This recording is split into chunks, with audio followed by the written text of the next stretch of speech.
إن الله لا يغير ما بقوم حتى يغيروا ما بأنفسهم صدق الله مولانا العظيم.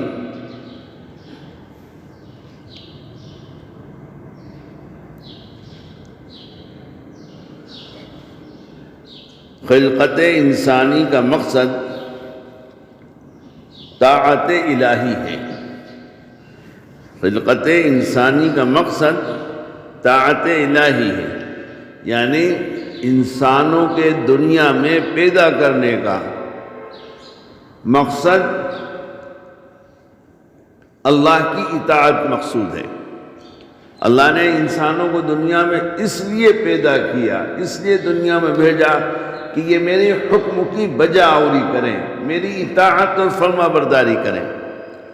اطاعت اس چیز کو کہتے ہیں، اطاعت اس چیز کو کہتے ہیں کہ ایک بال برابر بھی اپنی من مانی نہ کی جائے، 100% اپنی زندگی کے ہر قدم پر، ہر موڑ پر، ہر لمحہ اللہ کے حکم کی بجا آوری کی جا رہی،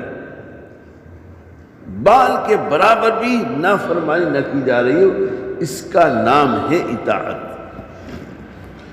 یہ نہیں ہے اطاعت کہ جہاں طبیعت نے چاہا وہاں مان لیا، جہاں نہیں چاہا چھوڑ دیا. جس میں میرا ذاتی فائدہ ہے یا میرے جسم کو راحت ہے تو وہ بات مان لی، اور جس میں نہیں ہے راحت اس کو چھوڑ دی. اس کا نام اطاعت نہیں ہے. جی ہاں.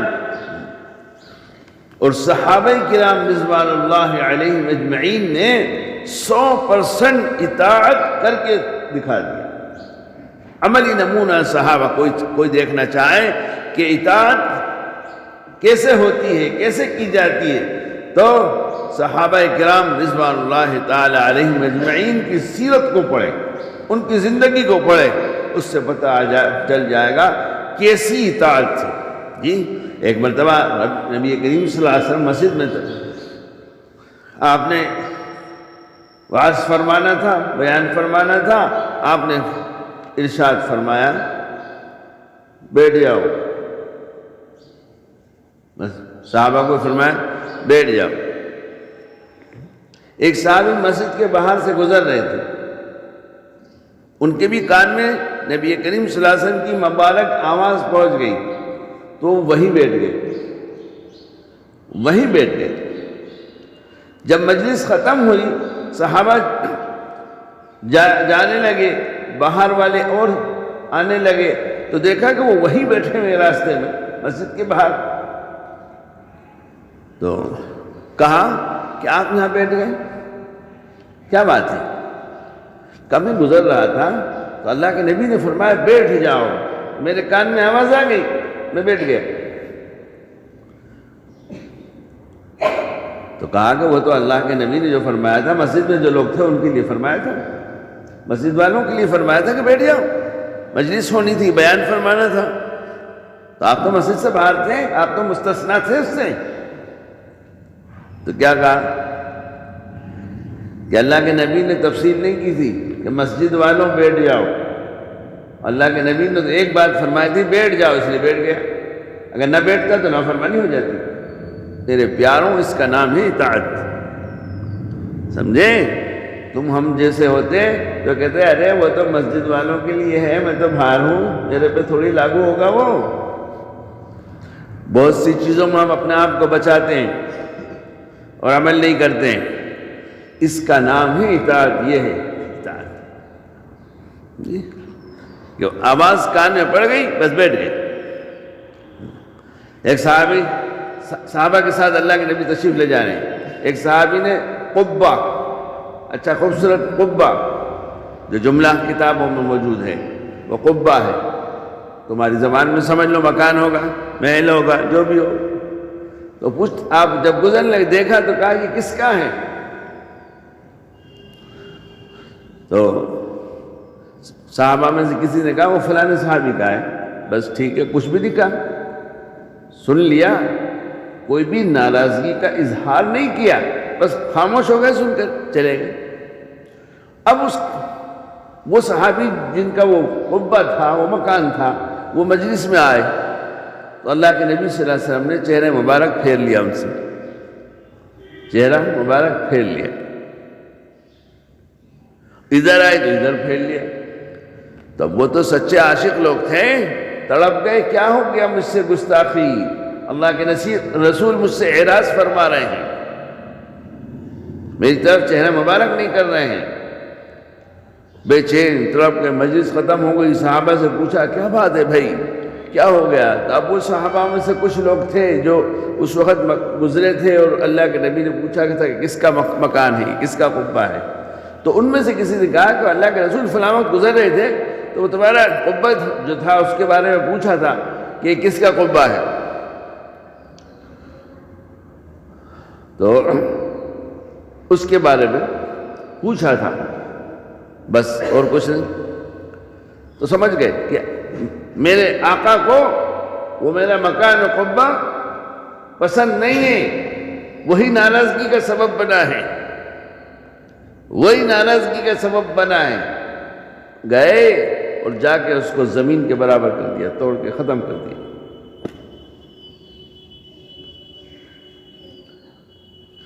پھر آ بھی گئے واپس مجلس میں، پھر وہ آئے بعد میں آ کر کے اللہ کے نبی سے جتایا نہیں کہ اللہ کے رسول آپ ناراض تھے، میں نے توڑ دیا، اس کو ٹھکانے لگا دیا، کچھ بھی نہیں کہا۔ اب پھر کسی موقع پر اللہ کے نبی کا ادھر سے گزر ہوا تو اللہ کے نبی پہچان گئے اس جگہ کو، تو اللہ کے نبی نے پوچھا کہ یہ تو فلاں صحابی کا وہ قبہ تھا، کیا ہوا؟ تو صحابہ موجود تھے اس میں سے، تو کہا کہ یا رسول اللہ صلی اللہ علیہ وسلم وہ فلاں وقت آپ گزرے تھے اور آپ نے پوچھا تھا، اس کے بعد وہ مجلس میں آئے تو آپ نے اعراض فرما لیا تھا ان سے، ان کی طرف رخ نہیں کیا، چہرہ پھیر لیا۔ تو وہ سمجھ گئے کہ اللہ کے نبی کو ناپسند ہے، ناراض ہے، انہوں نے توڑ دیا، اس کے بعد ہی اس کو توڑ دیا۔ یہ ہے، سمجھے آپ؟ کتنی بار تم نے یہ واقعہ تبلیغ میں گئے ہو، 40 دن 3 دن، کتنی بار سنایا ہوگا اور سنا ہوگا، لیکن کیا سیکھا، کیا عبرت حاصل ہوئی؟ جی کیا سیکھا تم نے، کیا عبرت حاصل ہوئی؟ ایسے تو تم کتنے چلے لگا لو، 4 مہینے لگا لو، جی اگر ادھر سن رہے ہو ادھر نکال رہے اور اپنے عمل میں سدھار نہیں ہو رہا ہے تو کیا ہونا ہے؟ کچھ نہیں، کچھ بھی نہیں ہونا۔ اللہ کے نبی کو جتایا نہیں کہ وہ توڑ دیا۔ یہ ہے اطاعت اور اپنے نبی صلی اللہ علیہ وسلم کی خوشی میں خوشی۔ بہرحال خلقت انسانی کا مقصد طاعت الہی ہے، انسانوں کو پیدا کرنے کا مقصد اللہ کی اطاعت اور فرما برداری کرانا مقصود ہے۔ اللہ تبارک تعالیٰ نے اس دنیا میں انسانوں کو اپنی طاعت اور فرما برداری میں انبیاء کی بتائی ہوئی ہدایت کے مطابق زندگی گزارنے کے لیے بھیجا ہے، اور اس اطاعت اور فرما برداری کا امتحان نفس و شیطان کے تقاضوں کے بیچ میں ہوتا رہتا ہے۔ یہ امتحان، اللہ کی اطاعت فرما برداری کا امتحان، نفس اور شیطان کی فرمائشیں پوری کرنا، ان کا تقاضا کرنا۔ اب نفس و شیطان کا تقاضا پورا کرتے ہو یا اپنے پیدا کرنے والے خالق و مالک کے تقاضے کو پورا کرتے ہو، اس کے ذریعے خداوند قدوس ہر ایک کا امتحان لیتا ہے۔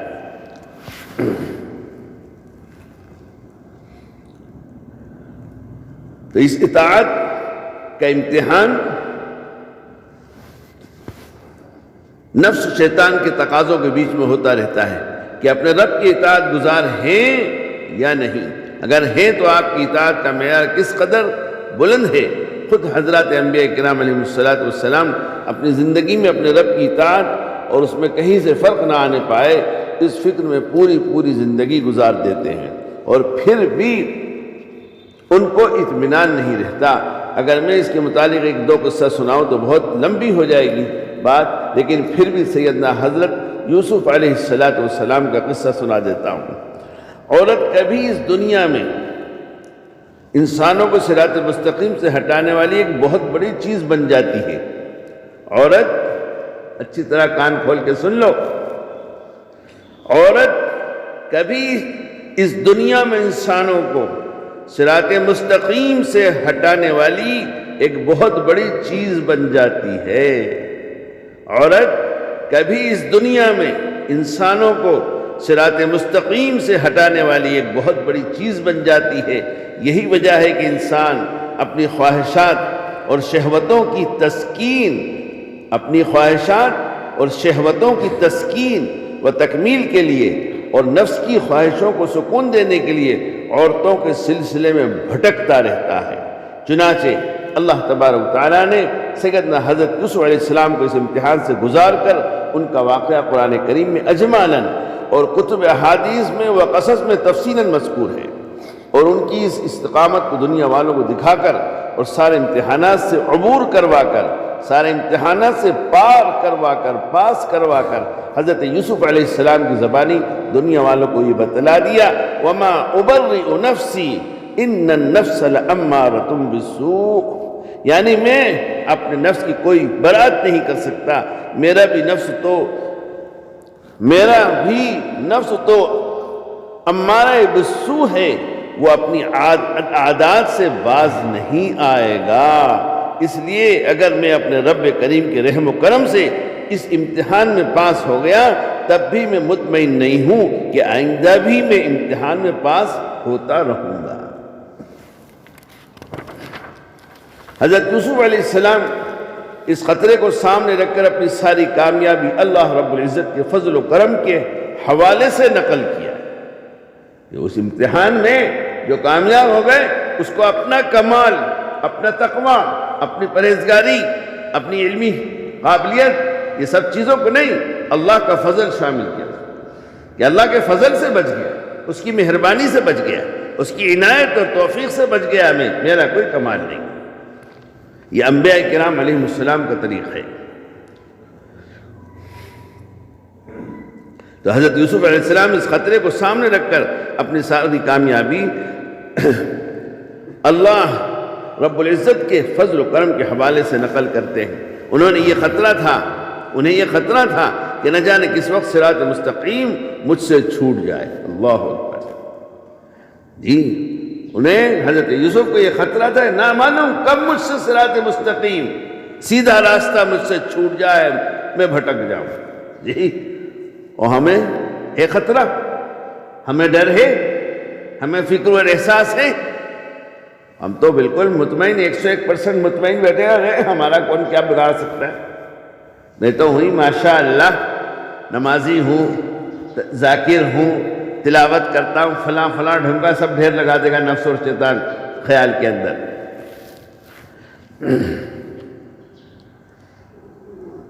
اس لیے ایک امتحان کی کامیابی کو اپنی آخری کامیابی اور جنت میں لے جانے والی کامیابی انہوں نے نہیں گنا، اور پھر پوری زندگی انہوں نے اپنے کو امتحان ہی کے بیچ میں رکھا۔ ایمان خوف اور امید کا نام ہے۔ رسول اکرم صلی اللہ علیہ وسلم کے حال کے متعلق امام بخاری نے اپنی کتاب بخاری شریف میں ایک روایت نقل کی ہے، جس میں آپ صلی اللہ علیہ وسلم نے ارشاد فرمایا، واللہ لا ادری ما یفعل اللہ بی ولا بکم، یعنی اللہ کی قسم مجھے پتہ نہیں ہے کہ میرا رب میرے ساتھ اور تمہارے ساتھ کیا کرنے والا ہے۔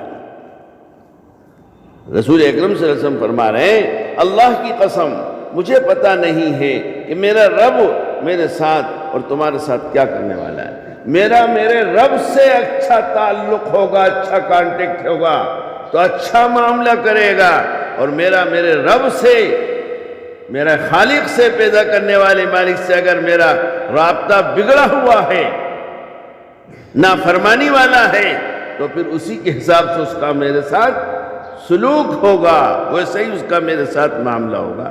اب ٹٹول لو اپنے آپ کو کہ میرے خالق مالک پیدا کرنے والے رب سے کیا میرا تعلق ہے۔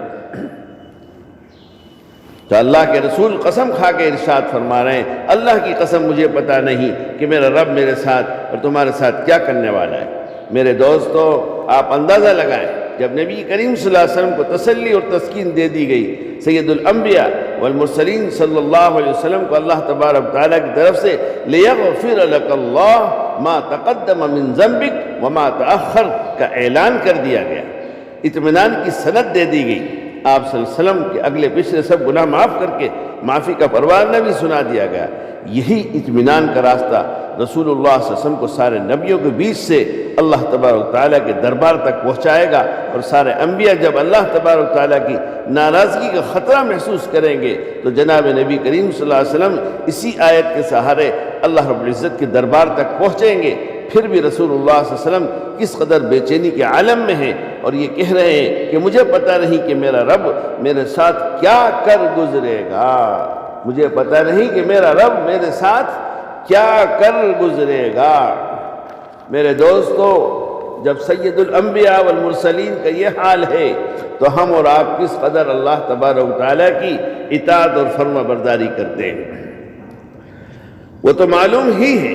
اور مزید یہ ہے کہ ہر دم نفس و شیطان کا حملہ بھی ہم پر ہوتا رہتا ہے، پھر بھی ہم اطمینان مطمئن رہتے ہیں۔ ہر دم، ہر وقت، ہر لمحہ ہم پر نفس اور شیطان کا حملہ ہوتا رہتا ہے، پھر بھی ہم مطمئن رہتے ہیں۔ ہمارے مطمئن رہنے کا کیا مطلب ہے؟ میرے بھائی، آخری گھڑی تک صراط مستقیم پر چلتے چلتے سانس نہ نکلے اس وقت تک ہمیں مطمئن نہیں ہونا چاہیے۔ آخری سانس جسم سے صراط مستقیم پر آخری سانس جدا ہو جائے تب سمجھا جائے گا۔ آخری گھڑی تک صراط مستقیم پر چلتے چلتے سانس نہ نکلے اس وقت تک ہمیں مطمئن نہیں ہونا چاہیے۔ وہ ایمان جو پوری زندگی میں مطلوب ہے وہ اس دنیا سے واپسی تک رہنا چاہیے۔ اگر کسی مرحلے میں جا کر اطمینان ہو گیا تو دوسری بیماری پیدا ہو جائے گی۔ اگر کسی مرحلے میں جا کر ہمیں اطمینان ہو گیا، مطمئن ہو گیا، ماشاءاللہ میں تو بہت بڑھیا ہوں، میرا کچھ نہیں ہو سکتا، تو دوسری بیماری پیدا ہو جائے گی۔ الایمان بین الرجاء والخوف، یہ ایمان آخری سانس تک باقی رہنا چاہیے۔ اس لیے انسان اگر اس دنیا میں مطمئن ہو کر رہے تو یہ اس کے لیے درست نہیں۔ انسان اس دنیا میں مطمئن ہو کر رہے تو یہ اس کے لیے درست نہیں ہے، بلکہ اس کے اندر ایک انجانی سی بے چینی اور انجانا سا خوف اور ڈر نہیں ہے تو اس کے ایمان کی تکمیل نہیں ہوگی۔ یہ کرسی ادھر رکھ دو تو بیٹھ جائیں گے۔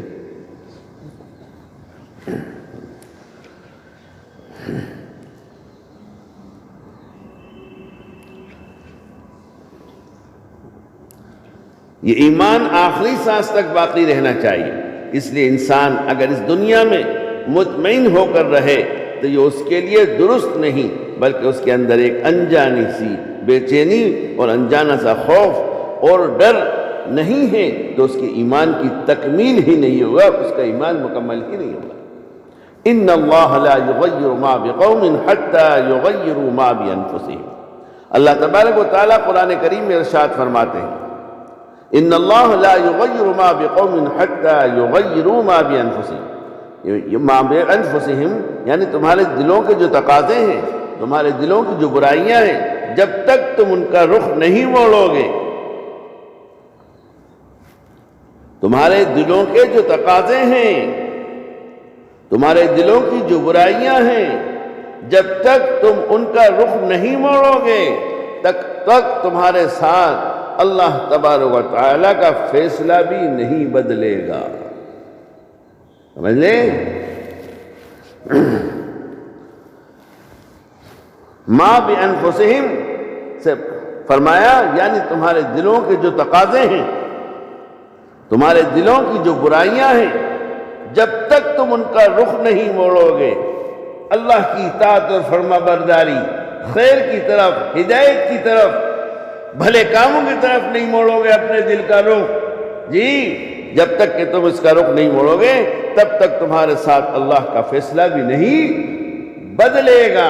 نہیں موڑو گے اپنے دلوں کا رخ تو خدا کو کیا غرض ہے، کیا ان کی اٹکی ہے، کیا ان کی حاجت ضرورت ہے، کوئی پرواہ نہیں انہیں۔ اپنے دلوں کا رخ موڑ لو گے، خدا کی مدد شامل حال ہو جائے گی۔ میرے دوستو، انسان کے برائیوں کی دلچسپیاں کم تو ہو جاتی ہیں لیکن ختم نہیں ہوتی، پھر وہ بیماری بڑھ کر کب اس کے لیے وبال جال بن جائے اس پر کوئی اطمینان حاصل نہیں کر سکتا۔ اس لیے انسان کو ہر وقت اپنے متعلق اور اپنے آخرت کے متعلق فکر مند رہنا چاہیے۔ اس لیے انسان کو ہر وقت اپنے متعلق اور اپنے آخرت کے بارے میں فکر مند رہنا چاہیے۔ بہتر عمل وہ ہے جس پر مداومت کی جائے۔ ایک انسان بظاہر مسجد میں ہے اور سوچ رہا ہے کہ میری نیکیاں تو غالب ہو گئی، بہت بڑھ گئی میری نیکیاں، تو ہم تو خیر سے قریب ہو کر شر سے دور ہو گئے۔ عمل کی بنیاد پر یہ بھی سوچنا شروع کر دیتا ہے کہ صاحب صراط مستقیم تو بڑی آسان ہے، لیکن جہاں ماحول تھوڑا سا بدلا بس اب وہ گاڑی تو کھائی میں گر گئی۔ اب ذرا سا ماحول بدلا فال میں گر، ماحول بدلا بیوی پسند نہیں کر رہی جس پر راہ پہ تو چل رہا ہے، جی تو بیوی کو کی ناپسند ہونے کی وجہ سے اس راہ کو چھوڑتا ہے، ٹھوکر مارتا ہے، تو کھائی میں گرے گا، گڈھے میں جائے گا۔ کسی کی پسند کی کوئی وقت اور حیثیت نہیں، اللہ کی پسند، اللہ کے نبی صلی اللہ علیہ وسلم کی پسند ایک نمبر پر ہے، وہ مقدم ہے۔ جو اللہ اور رسول کی پسند پر اپنی پسند کو قربان کر دے گا اللہ اس کو نواز دے گا، اور جو اللہ رسول کی پسند کو ٹھکرا دے گا، اپنی پسند کو، جی اپنی بیوی کی، اپنے گھر والوں کی پسند کو پورا کرے گا، خدا نیچے تہ کے اندر، کھائیوں کی تہ کے اندر اس کو گرا دیں گے، نہ ادھر کا رہے گا نہ ادھر کا رہے گا، نہ خدائی ملی نہ وصال صنم، نہ ادھر کے رہے نہ ادھر کے رہے۔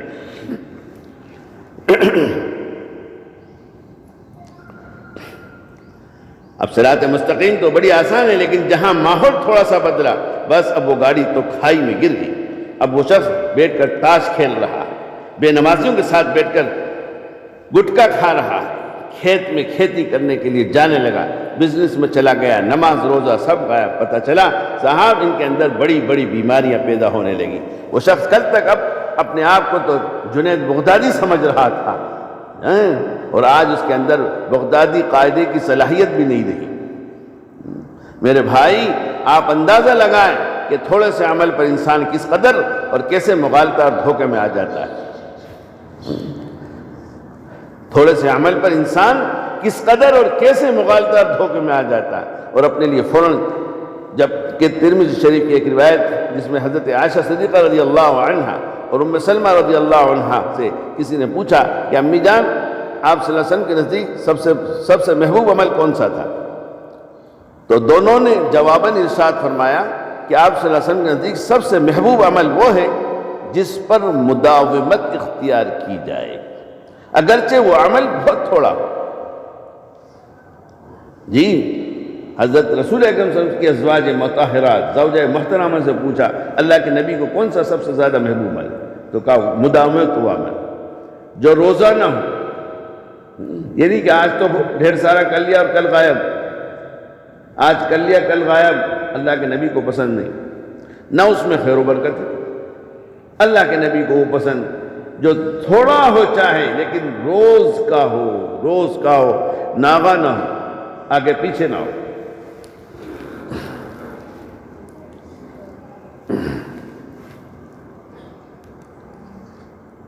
آپ صلی اللہ علیہ وسلم کے نزدیک سب سے محبوب عمل وہ ہے جس پر مداومت اختیار کی جائے، اگرچہ وہ عمل بہت تھوڑا ہو۔ اس لیے ہمیں چاہیے کہ ہم جو بھی عمل اپنائیں اس پر مداومت، کنٹینیو، ریگولر، مسلسل اس کو اختیار کریں، لاکھ ماحول دوسرا آ جائے۔ سئلت عائشہ و ام سلمہ ای العمل کان احب الی رسول اللہ صلی اللہ علیہ وسلم قالتا ما دیم علیہ وان قل۔ خیر پر ثابت قدم رہنے والے کون لوگ ہیں؟ اللہ تبارک تعالیٰ کے یہاں خیر پر ثابت قدم کون لکھا جاتا ہے؟ خیر پر، بھلائی پر ثابت قدم اللہ کے یہاں کون لکھا جاتا ہے؟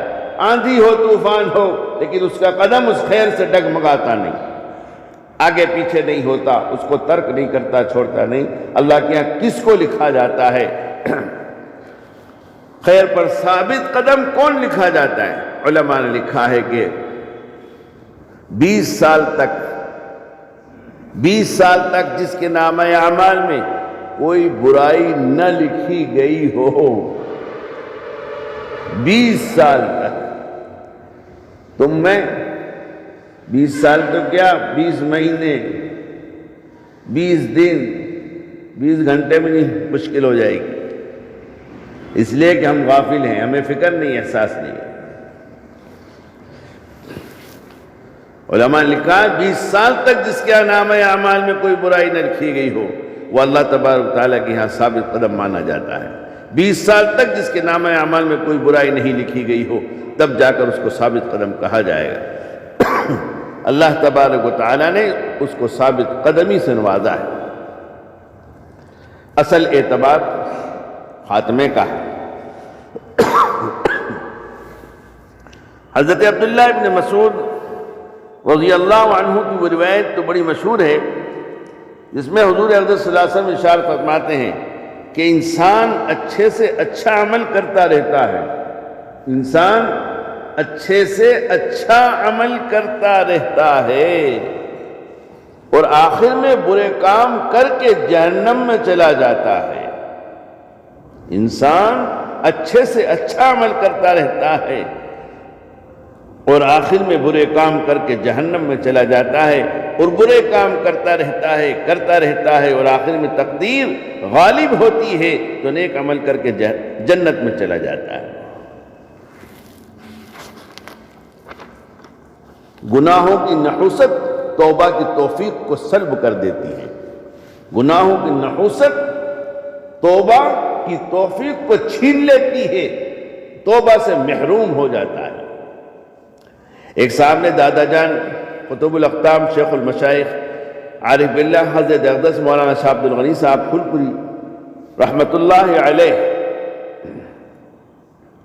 سے شکایت کی کہ حضرت بتلائیے فلاں آدمی تو بوڑھا ہو گیا ہے تب بھی داڑھی منڈوا رہا ہے، نمازیں نہیں پڑھتا۔ تو حضرت دادا جان نے فرمایا کہ دیکھو گناہوں کی ایک نحوست ہوتی ہے جس کی وجہ سے توبہ کی توفیق چھین لی جاتی ہے، جس کا نتیجہ یہ ہوتا ہے کہ برائی کو برائی نہیں سمجھتا، غلط کام کو غلط نہیں سمجھتا، پھر اس میں اس کا خاتمہ شر کے ساتھ ہوتا ہے۔ خواجہ صاحب فرماتے ہیں بھروسہ کچھ نہیں اس نفس کا، بھروسہ کچھ نہیں اس نفس امارہ کا اے زاہد، بھروسہ کچھ نہیں اس نفس امارہ کا اے زاہد، فرشتہ بھی یہ ہو جائے تو اس سے بدگما رہنا۔ یعنی انہوں نے اپنے نفس سے کہا کہ بظاہر کسی سے بڑے خیر کی دوستی ہے، بڑی اچھی دوستی ہے، لیکن شیطان اس دوستی میں شر کب ڈال دے اور اس صلاحیت کو کب غلط استعمال کرا دے کچھ بھروسہ نہیں۔ علماء نے حضرت امام احمد بن حنبل علیہ رحمہ کا ایک واقعہ لکھا ہے، جب ان کی موت کا وقت آیا تو آواز آئی کہ ابھی نہیں ابھی نہیں، یعنی شیطان نے حضرت امام احمد بن حنبل علیہ رحمہ سے کہا کہ احمد تم تو میرے ہاتھوں سے بچ گئے، اب میں تیری طرف تیر نہیں پھینک پاؤں گا، تم تو بچ گئے، تم تو بچا کر اپنا ایمان لے کر جا رہے ہو۔ اس پر امام احمد بن حنبل رحمت اللہ علیہ نے فرمایا ابھی نہیں، کیونکہ مجھے ابھی تم سے خطرہ باقی ہے۔ آپ اندازہ لگائیں جس نے پوری زندگی صراط مستقیم اور سنن نبوی کی اشاعت میں گزاری ہے، وہ کس قدر شیطان اور نفس امارہ کے خطرے سے اپنے اندر ضیق اور تنگی محسوس کر رہا ہے۔ امام احمد بن حنبل کا یہ جملہ سن کر ان کے بیٹے نے کہا حضرت ابھی آپ کچھ کہہ رہے تھے، تو انہوں نے فرمایا جی ہاں، میرے پاس شیطان آیا تھا اور کہہ رہا تھا کہ احمد تم تو میرے ہاتھوں سے بچ گئے، تو میں نے کہا ابھی نہیں۔ ہمارا حال یہ ہے کہ ہم نے 2 وقت کی نماز بجماعت پڑھ لی اور جنت میں جانے کا دروازہ کھٹ کھٹ اس طرح ٹھوک رہے ہیں اور یہ بھی کہہ رہے ہیں کہ ارے صاحب دروازہ آخر کھل کیوں نہیں رہا ہے۔ ہم نے 2 وقت کی نماز بجماعت پڑھ لی اور جنت میں جانے کا دروازہ کھٹ کھٹ اس طرح ٹھوک رہے ہیں، اور یہ بھی کہہ رہے ہیں کہ ارے صاحب دروازہ آخر کھل کیوں نہیں رہا ہے۔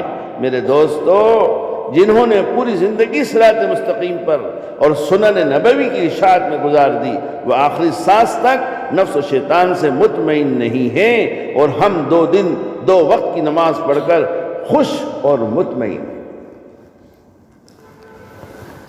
نفس و شیطان کی دشمنی کی آخری حد، بخاری شریف کی ایک روایت ہے جس میں رسول اکرم صلی اللہ علیہ وسلم ارشاد فرماتے ہیں، ان الشیطان یجری من الانسان مجری الدم، انسان کے خون کا قطرہ جب تک انسان کا ساتھ دے گا، رسول اکرم صلی اللہ علیہ وسلم ارشاد فرما رہے ہیں انسان کے خون کا قطرہ جب تک انسان کا ساتھ دے گا، جب تک شیطان کا خطرہ بھی ساتھ رہے گا۔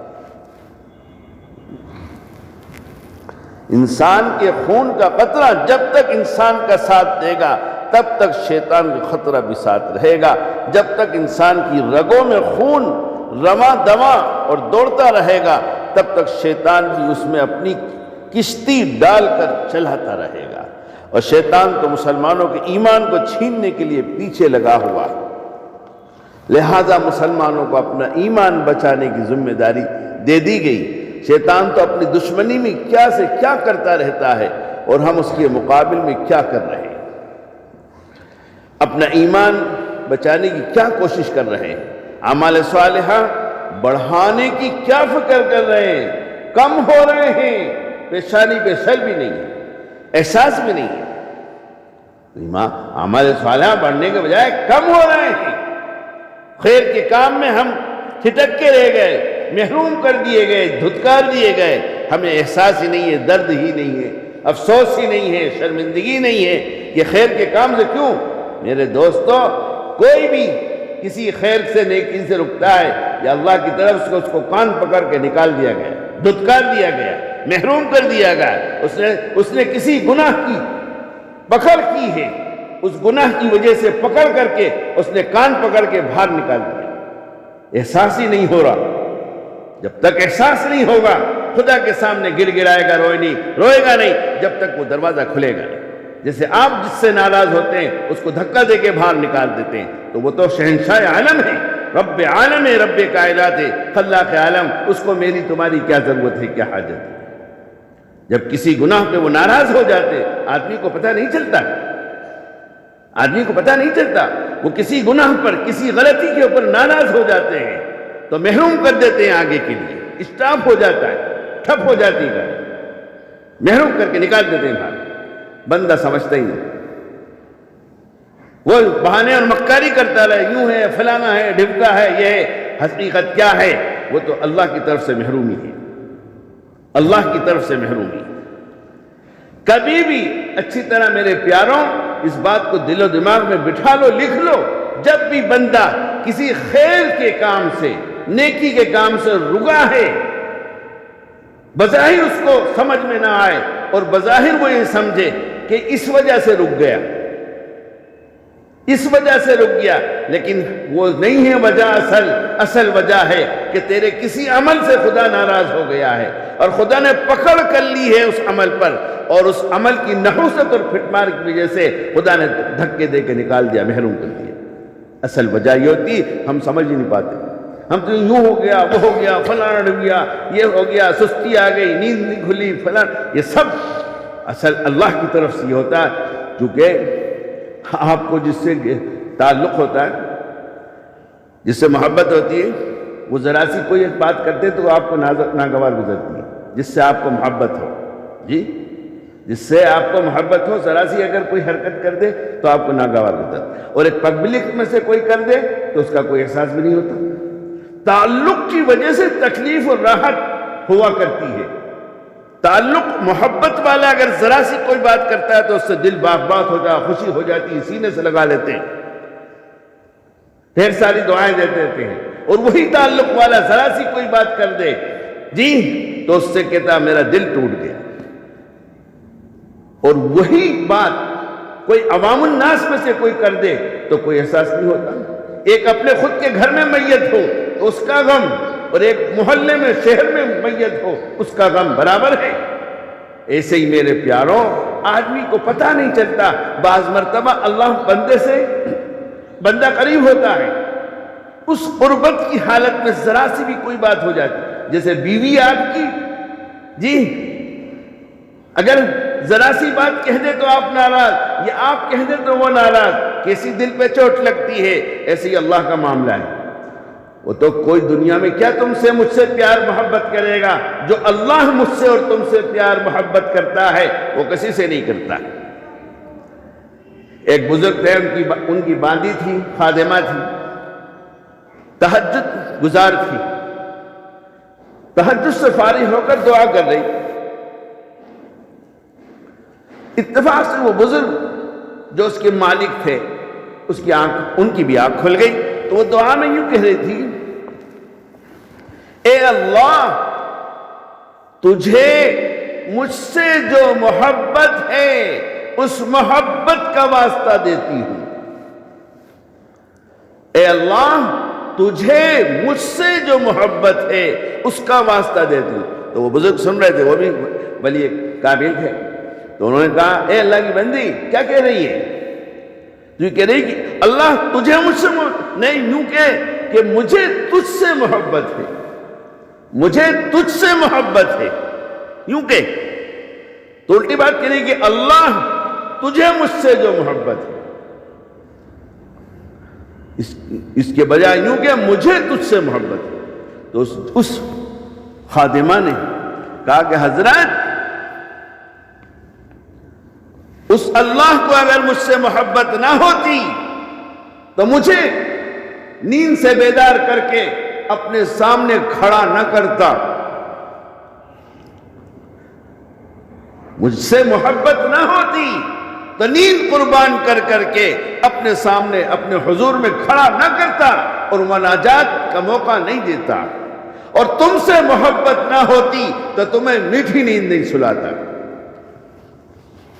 اس کے بعد اس نے کہا اے اللہ ابھی تک کا معاملہ تو تیرے اور میرے بیچ میں تھا، پوشیدہ تھا، اب راز کھل گیا، اب مجھے اٹھا لے۔ اور اوندھے منہ گر گئی اور جسم سے روح جدا ہو گئی، انتقال ہو گیا۔ کہنے مجھے اس لیے میں نے سنا ہے کہ وہ بندی کہہ رہی ہے کہ اللہ تجھے مجھ سے محبت ہے، اور اس کی دلیل اس نے کہا، جب اس کو روکا کہ ایسا مت کہ، تو اس نے یہ دلیل پیش کی کہ اگر اللہ کو مجھ سے محبت نہ ہوتی تو مجھے تہجد میں کھڑا نہ کرتا اپنے سامنے، رونے اور گر گرانے کی توفیق نہیں دیتا۔ اس سے پتہ چلا کہ اللہ مجھ سے تم سے اپنے بندوں سے محبت کرتا ہے۔ آپ کے 5 بیٹے ہوں، 5 میں سے ایک آپ کے اشارے پر حرکت کرتا ہے، آپ کی اطاعت فرما برداری کرتا ہے، آپ اس سے کتنے راضی ہوتے ہیں، اور 4 اپنی منمانی کرتے ہیں۔ تو جو فرما بردار ہے آپ اس پہ جان دیتے ہیں، جان چھڑکتے ہیں، اس کی بات کو مانتے ہیں، اور وہی بیٹا اگر ذرا سی کوئی نازیبا حرکت کرتے تو کیسی تکلیف ہوتی ہے۔ ایسے ہی میرے پیاروں بعض مرتبہ بندہ کوئی ایسی چھوٹی سی حرکت ہوتی ہے، چھوٹی سی بات ہوتی ہے، لیکن اللہ کے نزدیک وہ بڑی ہوتی ہے۔ اللہ کو پسند نہیں کہ یہ مجھ سے تعلق رکھتا ہے، میری طرف چلنے کی دوڑ میں لگا ہوا ہے اور یہ حرکت کرتا ہے، پکڑ لیتے ہیں، محروم کر دیتے ہیں۔ خیر کے کاموں سے، نیکی کے کاموں سے، بھلائی کے کاموں سے رک جاتا ہے، دل آمادہ ہی نہیں ہوتا، کتنا ہی سن لے قرآن و حدیث کو، لیکن دل تیار ہی نہیں ہوتا، اتنا سخت دل ہو گیا۔ تو اس کے پیچھے وجہ صرف یہی ہے کہ اللہ ناراض ہو گیا ہے۔ جب تک رو دھو کر کے گر گرا کر استغفار کر کر اس رب کو راضی نہ کر لے اور یہ عزم مصمم نہ کر لے کہ جن خیر کے کاموں سے میں نے اپنے آپ کو روکا ہے اب نہیں واپس اس پر عمل شروع کروں گا، تب تک معاف نہیں ہوگی، دروازہ نہیں کھلے گا، چاہے قیامت تک کی عمر مل جائے۔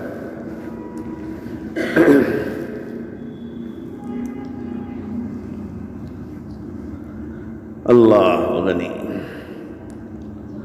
اپنا ایمان بچانے کی کیا کوشش کر رہے ہیں، اعمال صالحہ بڑھانے کی کیا فکر کر رہے ہیں، اعمال صالحہ کو باقی رکھنے کی ہمارے پاس کیا فکر ہے۔ نیکی کمانا کوئی مشکل نہیں، بلکہ نیکی کو گنوانے سے بچانا اصل مشکل ہے۔ نیکی کمانا کوئی مشکل نہیں ہے، ہاں چلتے راستے آپ نے راستے سے پتھر کانٹا ہٹا دیا، آسان کیا مشقت ہوئی، لیکن اس نیکی کو بچانا، اس کی حفاظت کرنا، یہ بہت بڑا مسئلہ ہے۔ کرنا آسان اور اس نیکی کو بچانا مشکل ہے۔ رسول اللہ صلی اللہ علیہ وسلم نے صحابہ سے پوچھا، بتاؤ مفلس کون ہے؟ مفلس کون ہے؟ یعنی غریب، جس کے پاس کچھ بھی نہیں ہو، کھانے پینے پہننے رہنے سہنے کے کوئی جگہ نہ ہو، بالکل ایسا، جی کون ہے وہ مفلس؟ تو نبی صلی اللہ علیہ وسلم سے جب پوچھا تو صحابہ نے کیا رسول اللہ صلی اللہ علیہ وسلم، جس کے پاس کوئی سرمایہ نہ ہو، جس کے پاس کوئی چیز نہ ہو۔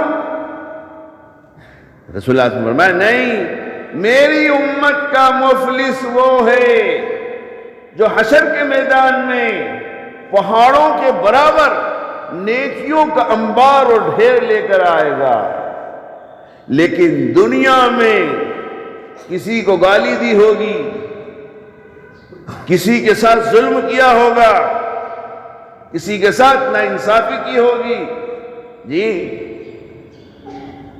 وہ اس کی نیکیوں میں سے اس کو دیا جائے گا، سب کو چکائے جا رہا ہوگا، لو اور یہاں تک کہ فرمایا کہ وہ خالی ہاتھ کھڑا رہ جائے گا، ساری نیکیاں ختم ہو جائیں گی، بلکہ اور مطالبے والے باقی رہ جائیں گے تو ان کے گناہ اس کے اوپر لاٹ دیے جائیں گے۔ فرمایا میری امت کا مفلس یہ ہے۔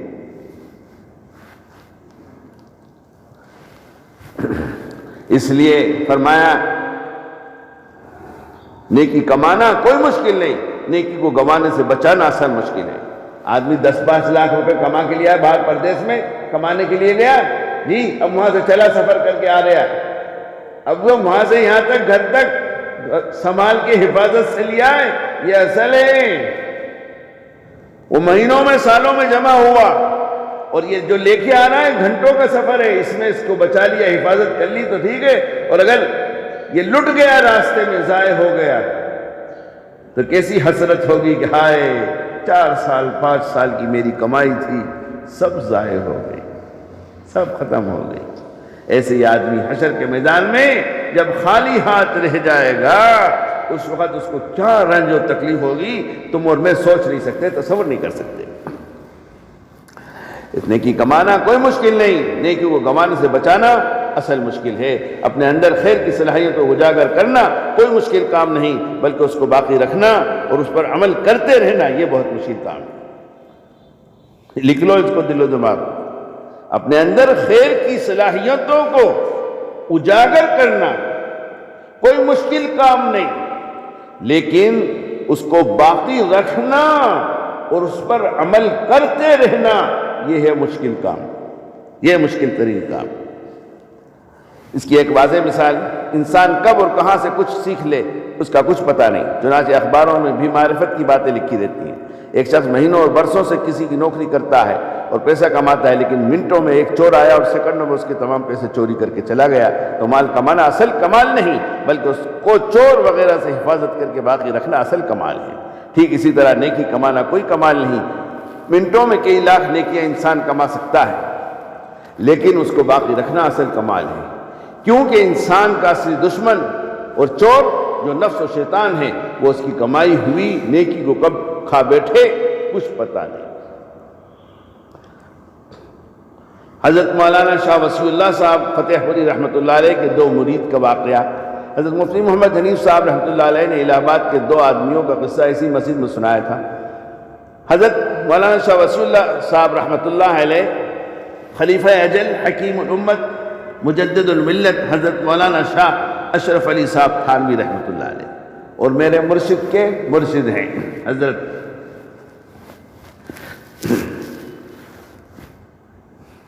دو شخص مرید تھے اور ان دونوں کا آپس میں بڑا تعلق تھا، لیکن اس کو ذرا چاٹا مارنا جب اس کی نیند بھاگے گی۔ دو شخص مرید تھے اور ان دونوں کا آپس میں بڑا تعلق تھا، لیکن ایک شخص میں حسد کی بیماری تھی جس کا اس نے علاج نہیں کرایا تھا۔ اب ایک وقت آیا کہ حسد کی بنا پر اس نے اپنے دوسرے پیر بھائی کو قتل کر دیا۔ بہار کے ایک ایم ایل اے کا واقعہ، گزشتہ کل ایک خبر آئی تھی کہ بہار میں بی جے پی کے ایک ممبر پارلیمنٹ سے ایک عورت ملنے گئی۔ جب وہ عورت اس شخص سے ملنے گئی تو اس نے عورت کو چھڑا گھونپ کر قتل کر دیا، حالانکہ برسوں سے ان کا ایک دوسرے کے پاس آنا جانا تھا اور آپس میں تعلق بھی تھا، لیکن حسد وغیرہ کی بنا پر اس کو قتل کر دیا۔ یہ شیطان جو آپ کو میٹھی نیند سلا رہا ہے وہ کیا آپ کو چھڑا نہیں گھونپے گا؟ آپ اس سے مطمئن ہو گئے کہ صاحب یہ تو پکا ہو گیا اور میرا چیلا ہو گیا، یہ تو آپ کو تھیلا یہ بچوا دے گا۔ اس سے آپ ہمیشہ چوکنا رہیں۔ شیطان اور نفس دوستی کے قابل نہیں، شیطان اور نفس دوستی کے قابل نہیں، بلکہ اس سے دشمنی کرنا واجب ہے۔ شیطان اور نفس سے دشمنی کرنا واجب ہے، کیونکہ قرآن کریم میں اللہ عز و جل نے ارشاد فرمایا ان الشیطان لکم عدو فاتخذوہ عدوا، یعنی شیطان تو تمہارا جانی اور کھلا ہوا دشمن ہے، اس سے تم ہمیشہ دشمنی کا معاملہ کرو۔ یہ دوستی کے قابل ہے ہی نہیں کہ تم اس کو اپنا دوست اور چیلا بنا لو۔ جس کو آپ کے خاندان کا بڑا بوڑھا کہہ دے بیٹا دیکھو ہوشیار رہنا، یہ بہت بڑا دشمن ہے، اس سے بچنا اور بچانا، تو ساری زندگی آپ اس کو دشمن سمجھتے ہیں، بچتے ہیں اور بچاتے ہیں۔ اور اللہ بار بار قرآن میں کہہ رہا ہے، اللہ بار بار قرآن میں فرما رہا ہے شیطان تمہارا دشمن، شیطان تمہارا دشمن، نفس تمہارا دشمن۔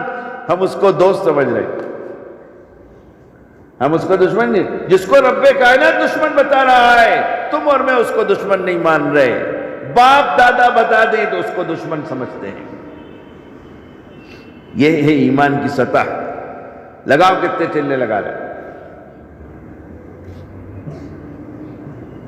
کہ اللہ جس کو کہہ رہا ہے یہ دشمن، اس کو ہم تسلیم نہیں کر رہے۔ خاندان کا کوئی کہتا ہے یہ دشمن ہے، اس سے ہم دور رہتے ہیں، بچاتے ہیں، قطع تعلق کر لیتے ہیں، رشتہ توڑ دیتے ہیں۔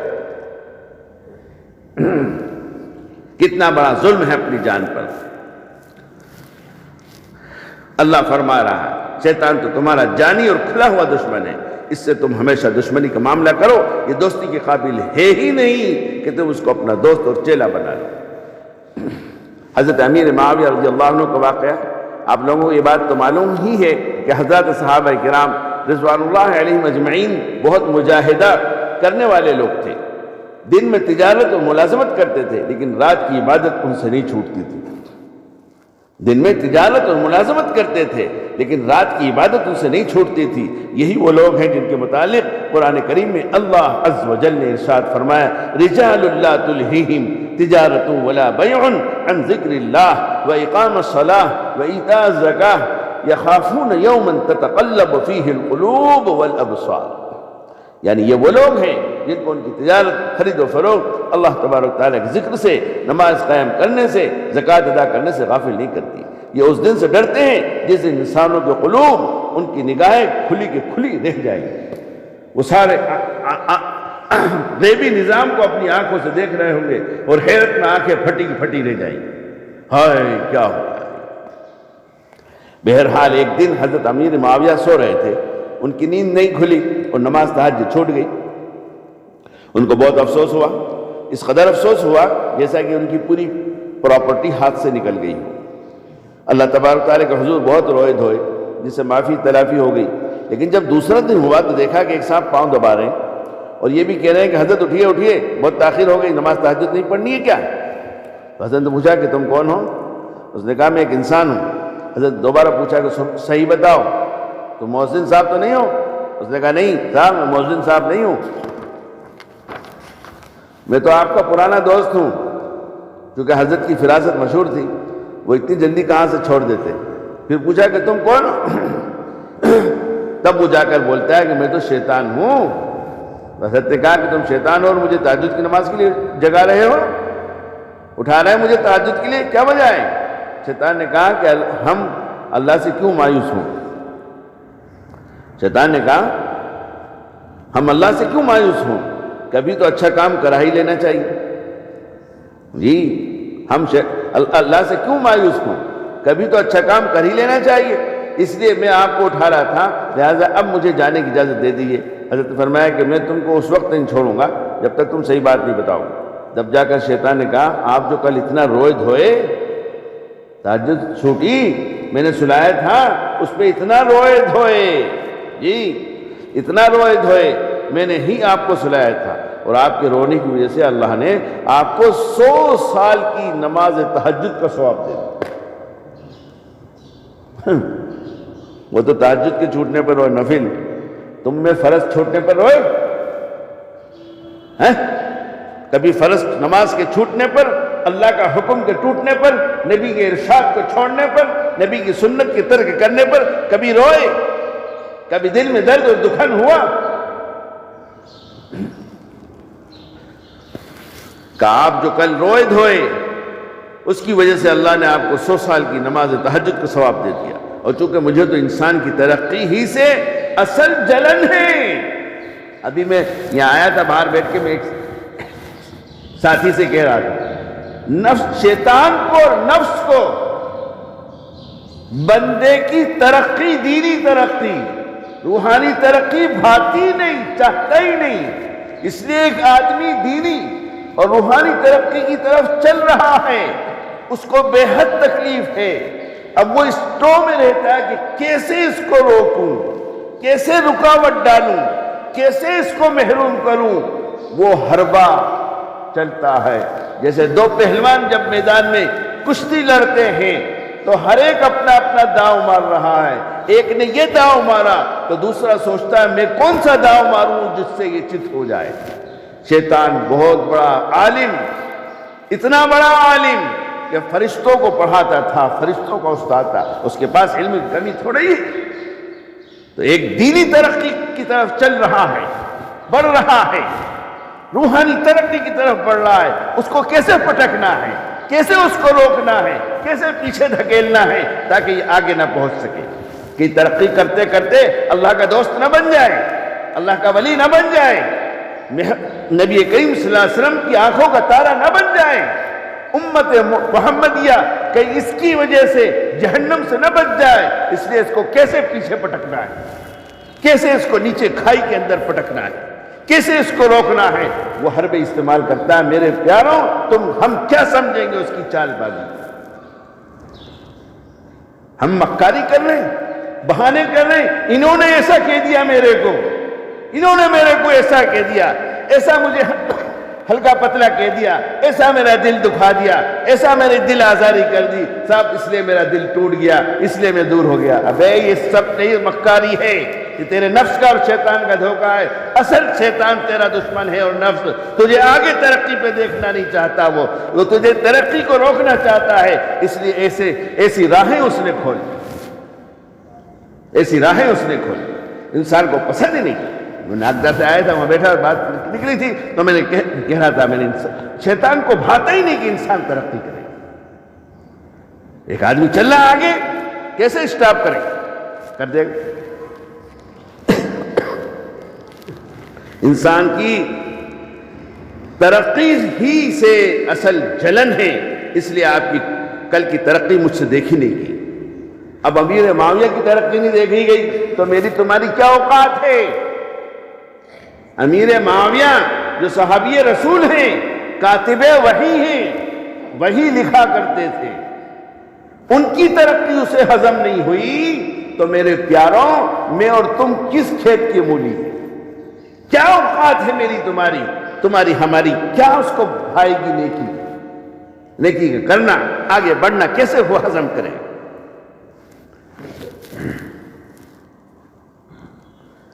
اس کی حسد میں نے آج آپ کو بیدار کر دیا کہ کہیں پھر بھی ترقی کر جائیں اور 100 سال کی نماز تہجد کو ثواب لکھ دیا جائے۔ ہمارا سب سے بڑا دشمن کون؟ آج آپ غور کریں تو مسلمان سب سے زیادہ امریکہ اور روس کی شکوہ اور شکایت کرتا ہوا دکھائی دے گا، لیکن اللہ تبارک و تعالیٰ نے ان دشمنوں کو اتنا اختیار دیا ہی نہیں ہے کہ ہمارا سب سے قیمتی سرمایہ جو ایمان ہے وہ چھین لیں۔ ہاں، زیادہ سے زیادہ وہ مال لے سکتے ہیں، اگر دشمنی حد سے زیادہ بڑھ گئی تو جان لے سکتے ہیں، لیکن یہ بات بھی سن لیں کہ مسلمانوں کی جان اور مال دونوں اللہ تبارک و تعالیٰ کے نام انشورنس ہے۔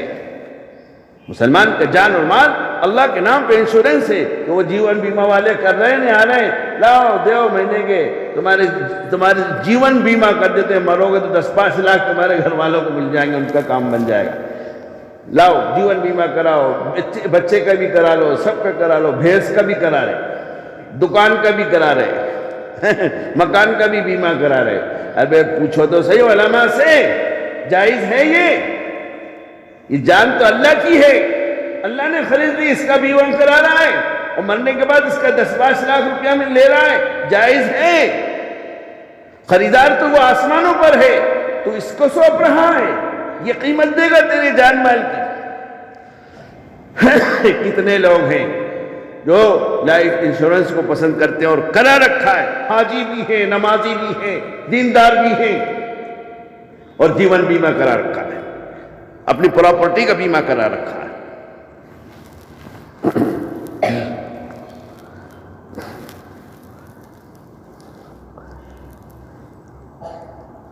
اگر دشمنی حد سے زیادہ بڑھ گئی تو جان لے سکتے ہیں، لیکن یہ بات بھی سن لیں کہ مسلمانوں کی جان اور مال دونوں اللہ تبارک و تعالیٰ کے نام انشورنس ہے، بک ہے۔ چنانچہ اللہ تبارک و تعالیٰ قرآن میں ارشاد فرماتے ہیں، ان اللہ اشتری من المؤمنین انفسهم واموالهم بان لهم الجنہ، ہم نے مسلمانوں کا جان اور مال جنت کے بدلے میں خرید لیا ہے۔ اس لیے جتنی چیزیں دشمن نقصان کرے گا اللہ رب العزت اپنے خزانے سے دے گا۔ اس لیے امریکہ اور روس کا نام تو بڑے دشمنوں میں نہیں، بلکہ یہ تو دشمن کے بہت چھوٹے کنگریف میں چلے گئے۔ مسلمانوں کا سب سے بڑا دشمن اس کا نفس ہے، مسلمانوں کا سب سے بڑا دشمن نفس ہے۔ مسلمانوں کا جو سب سے بڑا دشمن ہے وہ اس کو پتہ ہی نہیں ہے۔ چنانچہ ایک حدیث میں آپ صلی اللہ علیہ وسلم ارشاد فرماتے ہیں، اے مسلمانوں، تمہارے اصلی دشمن کفار و مشرکین نہیں ہیں۔ اے مسلمانوں، اللہ کے رسول فرما رہے ہیں، اے مسلمانوں، تمہارے اصلی دشمن کفار و مشرکین نہیں ہیں، اگر وہ تم کو قتل بھی کر دیں تب بھی اللہ تبارک تعالیٰ اس کے ذریعے تم کو جنت میں داخل کر دیں گے، بلکہ تمہارے دشمنوں کا دشمن اور ازلی دشمن تو وہ ہے جو تمہارے دونوں پہلو کے بیچ میں ہے۔ لیس عدوک الذی یقتلک فیدخلک اللہ بہ الجنہ وَإِنَّ قَتَلَهُ كَانَ لَكَ نُورًا وَلَكِنَّ أَعْدَاءِ نَفْسَكَ الَّتِي بَيْنَ جَنْبِيكَ، اپنے نفس کو اپنا دشمن سمجھو۔ آپ نے اپنی پوری زندگی میں کبھی یہ سوچا اور کبھی آپ کو خیال آیا کہ ہم اس موذی دشمن سے کیسے بچیں؟ آپ تو اپنے دشمن کے مشورے سے اپنے ہی دشمن کو گوشت اور پراٹھا کھلاتے رہتے ہیں۔ آپ نے اپنی پوری زندگی میں کبھی سوچا، کبھی آپ کو یہ خیال بھی آیا کہ ہم اس موذی دشمن سے کیسے بچیں؟ آپ تو اپنے دشمن کے مشورے سے اپنے ہی دشمن کو گوشت اور پراٹھا کھلاتے رہتے ہیں، اپنے دشمن کی غلط سے غلط بات کو بھی صحیح کرنے کے در پہ رہتے ہیں کہ نفس نے یہ کہہ دیا تھا اس لیے بات ختم کر دی تھی۔ لہذا اپنے اصلی دشمن کو گوشت اور پراٹھا کھلانے اور اس کی تمام تر غلط باتوں کی تصحیح کے در پہ ہونے کی وجہ یہی ہے کہ ہم اس کو بڑا دشمن تو دور کی بات ہے دشمن ہی نہیں سمجھتے، اور اگر کسی اللہ کے بندے نے اس کو اپنا بڑا دشمن سمجھ بھی لیا پھر بھی اس سے بچاؤ کی فکر نہیں کرتا۔ جب تک ہم اس دنیا میں ہیں تب تک امتحان سے گزرتے رہیں گے، ہمارا مطمئن نہ رہنا ہی یہاں کی ترقی کا سامان ہے۔ یہ تو اس آزمائش سے گزرتے رہیں گے، لیکن مطمئن نہ ہو، مطمئن نہ ہو، یہی ترقی کا راز ہے۔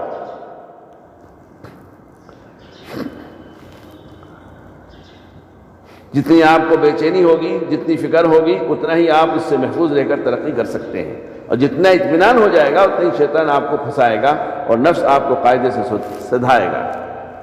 نفس و شیطان کی دشمنی سے بچنے کا اصول، جی میں نے پہلے بھی سنایا تھا، ابھی اسی مناسبت سے بات ہے تو پھر سنا دیتا ہوں۔ جی ہمارے حضرت سے پوچھا کہ حضرت جب حضرت آدم کو پیدا کیا تو حکم ربی ہوا وَإِذْ قُلْنَا لِلْمَلَائِكَةِ اسْجُدُوا لِآدَمَ، تمام ملائکہ آسمان پہ سب کو حکم دیا آدم کو سجدہ کرو، تمام فرشتے سجدے پہ چلے گئے، تمام فرشتے سجدے پہ چلے گئے، لیکن ابلیس نہیں گیا۔ تو کہا حضرت اس وقت تو ابلیس تھا نہیں، شیطان تھا نہیں، وہ تو معلم الملکوت تھا، فرشتوں کا استاد تھا، اس کو کس نے روکا؟ اللہ کا حکم پر عمل کرنے سے کس نے روکا اس کو؟ شیطان تو تھا ہی نہیں، وجود ہی نہیں تھا، شیطان کا تصور ہی نہیں تھا۔ فرمایا حضرت نے اس کے نفس نے اس کو روکا، شیطان نہیں تھا وہ۔ تو معلوم ہے کہ شیطان سے بڑا دشمن نفس ہے، شیطان تو دوسرے نمبر پر ہے، یہ نفس پہلے نمبر پر ہے۔ ہم سمجھتے ہی نہیں اس کو، ہم اس کی ہر فرمائش پر اپنے آپ کو مٹا رہے ہیں اور قربان کر رہے ہیں۔ فرمایا حضرت نے کہ شیطان اور نفس، اس کی مثال فرمایا جیسے ہر ملک میں دو وزیر ہوتے ہیں، ایک وزیر خارجہ، ایک وزیر داخلہ، گرہ منتری، ودیش منتری۔ ودیش منتری باہر دورے کرنے کا کام ہے اور گرہ منتری اندر ملک کے مسائل کو دیکھنے کا کام ہے۔ تو حضرت نے فرمایا یہ جو ہے نفس، یہ گرہ منتری ہے، اندر ہے موجود، وہیں سے سارا کنٹرول کیے ہوئے ہیں، اور شیطان ودیش منتری ہے، یہ تو باہر گھومتا پھرتا ہے، اندر یہ بیٹھا ہوا ہے، یہ ریموٹ اس کے ہاتھ میں ہے۔ جیسے آپ کے پاس بیٹھتا نا 10 فیٹ دور کرسی پر، صوفے پر، اور ریموٹ ہاتھ میں ہے، اور ٹی وی 10 فٹ 15 فٹ دور رکھا ہوا ہے، وہیں سے ریموٹ سے ٹی وی کو چالو کرتے ہو، اس ریموٹ سے ہی اے سی کو چالو کرتے ہو، جی ایسے ہی ریموٹ تمہارا میرا اس نفس کے ہاتھ میں۔ یہ مشائخ کی جوتیاں سیدھی کرو گے، ان کی خدمت میں رہو گے، ان کی صحبت میں رہو گے، اصلاحی مجلس میں خالی ذہن ہو کر کے بیٹھو گے، طلب کے ساتھ بیٹھو گے، عمل کی نیت سے بیٹھو گے، اپنی غرض اور اپنے کو محتاج مند، ضرورت مند سمجھ کر کے بیٹھو گے، تو پھر یہ جو ریموٹ اس کے ہاتھ میں ہے، اس کے اوپر رفتہ رفتہ رفتہ قابو پاؤ۔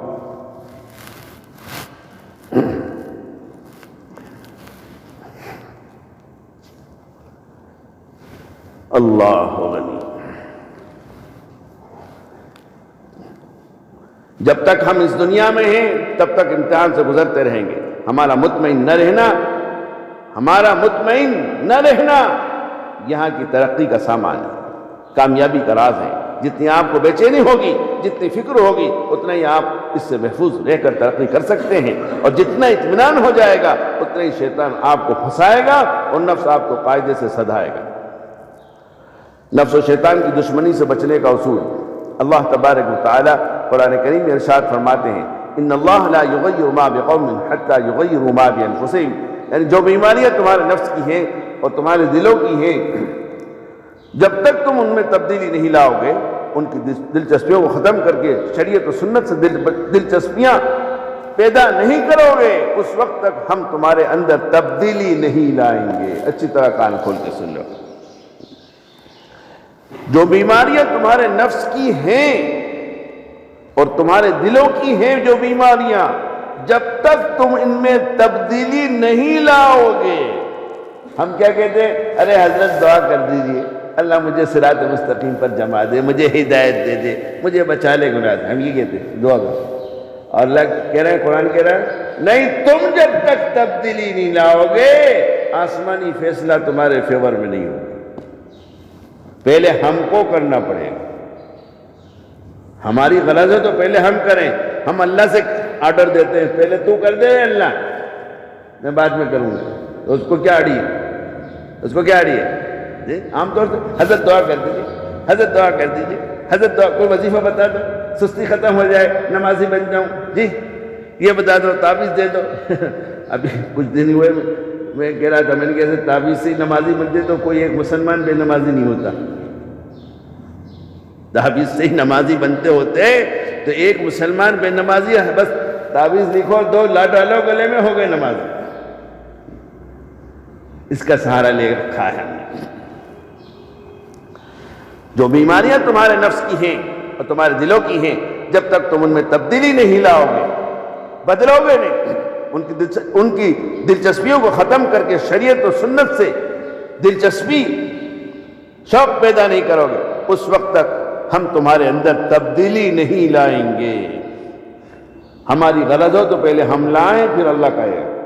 جیسے ایک جگہ قرآن نے کہا یا ایھا الذین آمنوا ان تنصروا اللہ ینصرکم، اے ایمان والو تم اللہ کے دین کی مدد کرو، تم اللہ کی مدد کرو، تم اللہ کے دین کی مدد کرو، ینصرکم، پھر وہ تمہاری مدد کرے گا۔ ہم کہتے ہیں اللہ پہلے تو مدد کر دے، میری یہ تنگ دستی، یہ میری پریشانی، یہ مال کی کمی، یہ سب دور ہو جائے تو پھر میں کروں، پھر تو سجدے میں ہی پڑا رہوں گا۔ قیامت تک کی بھی عمر مل جائے تو یہ نہیں ہوگا۔ انہوں نے کیا پہلے تم کرو، ینصرکم ان تنصروا اللہ، پہلے تم کرو، ینصرکم تم کرو گے، میری خبر پر، میرے نبی کی خبر پر اعتماد کر کے کرو گے تو پھر میں تمہاری مدد کروں۔ ہم چاہتے ہیں پہلے وہ کر دے پھر ہم کریں گے۔ اگر وہ پہلے کر دیں اور پھر تم کرو تو کیا کما لیں؟ اب بکرا بکری کو، گائے بھینس کو، کتے کو جی پراٹھا دکھائیں، روٹی دکھائیں، کیا کرے گا؟ بھاگے گا دور؟ بولیے۔ پوتا پوتی گھر میں چاکلیٹ، ٹافی، پیسے، بسکٹ کے پیکٹ یہ سب دکھائیں، کیا کریں گے؟ بھاگ جائیں گے، وہ بھاگ دوڑ کے آئیں گے۔ بکرا بکری کتا بھی دوڑ کے آ جائے گا، اور لٹھ دکھائیں گے، ڈنڈا، تو آپ کے قدم چوم لے گا وہ آگے، وہ بھی بھاگ جائے گا۔ نے کیا ارے یہ ڈنڈا دکھائے تو خبر لے گا، ہاتھ پہ توڑ دے گا، بھاگ جائے گا۔ وہ پوتا پوتے بھی نہیں آئیں گے، وہ جانور بھی بھاگ جائیں گے۔ اس لیے اللہ کا عذاب کا ہے پہلے تم اپنے اندر تبدیل لاؤ، پھر ہم اپنا فیصلہ بدل دیں گے۔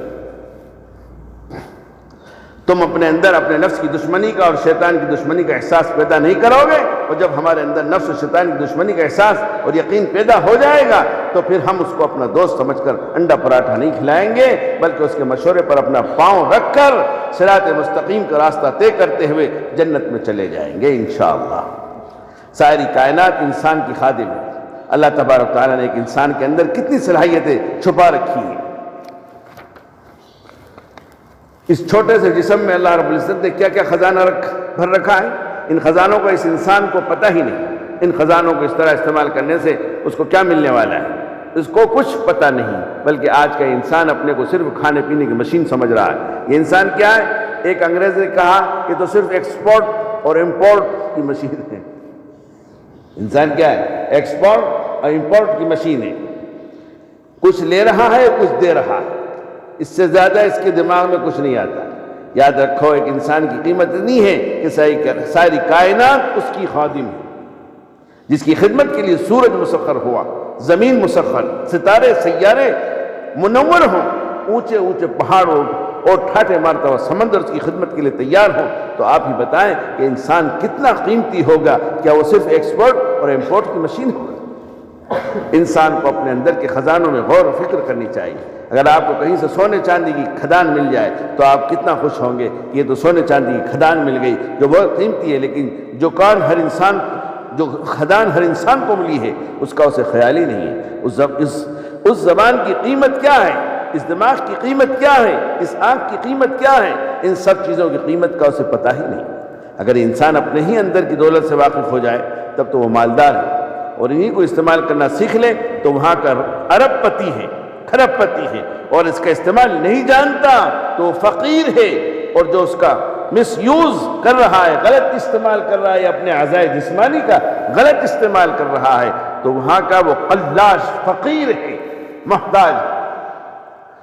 مال کی حیثیت، یہ انسان صبح سے لے کر شام تک مال کی فکر میں لگا رہتا ہے۔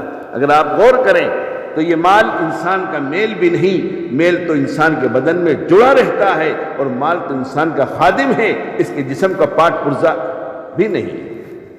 اگر انسان کا بادشاہ اور وزیر سب صحیح تو سب کچھ صحیح۔ ایک صاحب کہنے لگے حضرت فلاں شخص بہت بیمار ہے، فالج کا شکار ہے، ہاتھ پیر سے معذور ہے، تو میں نے کہا ابھی بادشاہ اور وزیر صحیح سالم ہے یا نہیں؟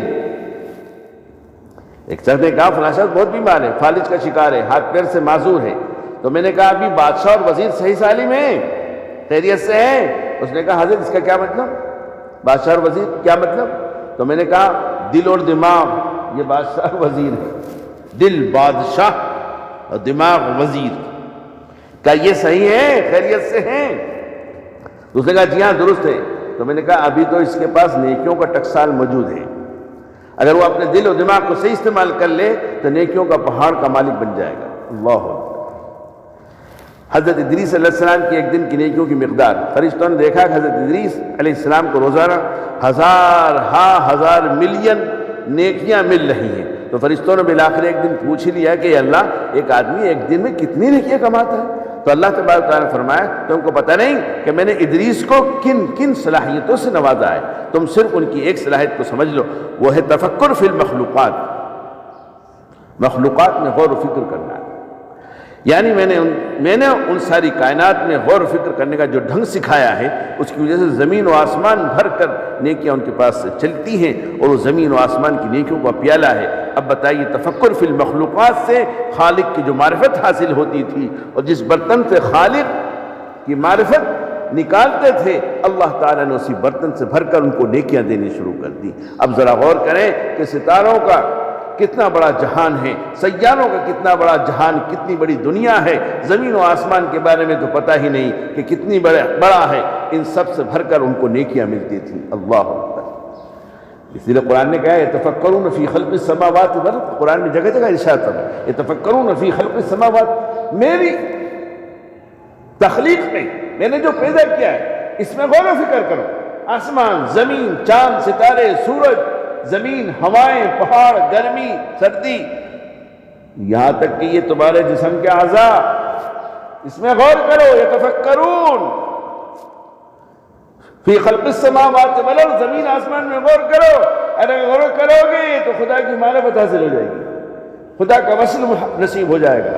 اس لیے حکم دیا گیا ہم سب چیز میں غور و فکر کرتے ہیں، نہیں کرتے تو خدا کی تخلیق میں وَيَتَفَكَّرُونَ فِي السَّمَاوَاتِ فِي خَلْقِ السَّمَاوَاتِ وَالْأَرْضِ میں ہم اس میں غور نہیں کرتے. غور کرنا چاہیے. اوہو میرا اللہ کیسی قدرت والا، میرا اللہ کیسی قدرت والا. یہ آسمان کتنا کلومیٹر، کتنا میل ہے لمبا، کسی کو نہیں معلوم. میرے اللہ نے کن پر بنا دیا. میرا اللہ ایسا قدرت والا. اور میرا اللہ نے اس آسمان کے نیچے کوئی ٹیکا نہیں لگایا، کوئی کھمبا نہیں، کوئی لینٹر نہیں، کوئی پلر نہیں، کوئی زنجیر تھام نہیں. اس کی قدرت سے، اس کی منشا پر یہ آسمان تھما ہوا ہے، گر نہیں رہا. کتنی ہی ہوا آندھی آ جائے، درخت گر جائے، مکان گر جائے، لیکن آسمان کوئی حرکت نہیں کرے گا. اوہو میرا اللہ ایسا قدرت والا، ایسا آسمان بنایا. اوہو میرا اللہ مجھے کیسے بنایا؟ وہ ایک منی کے قطرے سے یہ اتنا خوبصورت حسین و جمیل انسان مجھے بنایا. اوہو میرا اللہ ایسا قدرت والا. تم دنیا کے پیدا جو چیزیں مشنریاں تیار کرتے ہیں اس پر غور کرتے ہو، اس سے خوش ہوتے ہو، تمہارا رواں خوش ہوتا ہے اور اس کا تعریف کے پل باندھ دیتے ہو. کیا بنایا ہے صاحب، کیا بنایا ہے. قورمہ اچھا بن گیا، خوب ٹیسٹ آ گیا، آدھا مانڈا زیادہ دبا گئے تو آہا کیا بنانے والا ہے، کیا کمال ہے، کیا بنایا قورمہ. آج تو آدھا مانڈا زیادہ کھا گیا، ایک مانڈا زیادہ گیا. کیا کمال کا اس کے پاس فن ہے. ابے بیوقوف، کبھی اللہ کے فن کو، اللہ کی قدرت کو بھی تو نے سمجھا، اس پر بھی کبھی تو نے غور کیا کہ میرا اللہ نے کیا بنایا. ایک بوند گندے قطرے سے خدا نے کیا تجھے بنا دیا. میرے دوستوں اگر ہم ان چیزوں میں غور و فکر کرتے ہیں جی تو خدا کی معرفت حاصل ہو جاتی ہے، خدا کا قرب حاصل ہو جاتا ہے، خدا کا تعلق مع اللہ حاصل ہو جاتا ہے. جتنے اولیاء کرام گزر چکے جی، مشائخ گزر چکے اور ہیں، ان سب نے وَيَتَفَكَّرُونَ فِي خَلْقِ السَّمَاوَاتِ وَالْأَرْضِ پر عملی کام کیا. اس بنیاد پر اللہ نے اپنا سے قریب کر لیا. اللہ کی تعریف کی. آپ چھوٹے بچے ہوں اور اس پر چاکلیٹ، بسکٹ، پیسے، اچھے اچھے کپڑے، جوتے، چپل، تو وہ پہچانتے ہیں اچھا ہاں یہ میرا نانا ہے، یہ میرا بھائی ہے، یہ میرے چچا ہے، میرے خالو ہیں، فلانا ڈھنگا. پہچان جتنا زیادہ تو اتنا قریب ہوتا ہے کہ نہیں ہوتا؟ بولیے ارے جتنا زیادہ اس بچے کو دیتے رہیں گے، اس کی خبر کرتے رہیں گے، بچہ قریب ہوتا جائے گا نا، اس کے دل میں محبت بڑھتی جائے گی، ارے یہ تو بہت دیتے تھے، ارے اللہ کتنا دے رہا، اس میں غور نہیں کرتا۔ اگر غور کرتا تو جیسے وہ بچہ اس سے قریب ہو جاتا ہے، ایسے ہی تو اور میں بھی اللہ سے قریب ہو جاتا ہے۔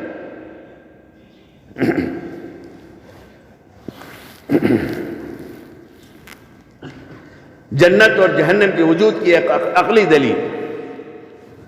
پہلے سائنسداں کہتے تھے کہ جنت اور جہنم ایک مفروضہ چیز ہے، یہ تو مولویوں کا گھڑا ہوا ہے، حقیقت اس کا کوئی تعلق نہیں۔ لیکن جب بعد میں وہ اوپر گئے اور ان کی مشینیں بھی گئیں اور ستاروں کو دیکھا تو سمجھ گئے، اور یہ کہنے پر مجبور ہو گئے کہ ایک ستاروں میں اتنی کشادگی، اتنا بڑا، اتنی وسعت ہے کہ ہزار اور لاکھ جان کھپ جائے گی، پھر بھی اس کی وسعت کا اندازہ نہیں لگ سکتا۔ تو جب ایک ستاروں میں اتنی وسعت اور کشادگی ہے تو بس جنت ضرور ہے۔ ایک حدیث کی دل نشیر تشریح، جب حضرت ادریس علیہ السلام کی نیکیاں پورا جہان اور زمین آسمان بھر کر اللہ تبارک و تعالیٰ کے دربار میں پہنچتی تھیں، تو اسی سے اہل علم کو اس حدیث کا مطلب بھی سمجھ میں آ جائے گا، جس میں آپ صلی اللہ علیہ وسلم ارشاد فرماتے ہیں، سبحان اللہ واللہ اکبر یملان ما بین السماء والارض، یعنی ایک مرتبہ سبحان اللہ اور اللہ اکبر کہنا زمین و آسمان کے درمیان کو نیکیوں سے بھر دیتا ہے۔ حجۃ الاسلام حضرت مولانا محمد قاسم نانوتوی علیہ رحمہ سے کسی نے پوچھا کہ حضرت آپ قرآن و سنت سے علم کا خزانہ کیسے نکالتے ہیں؟ تو حضرت علیہ رحمہ نے فرمایا کہ میں صاحب کلام کے دل اور دماغ تک پہنچ کر سوچتا ہوں۔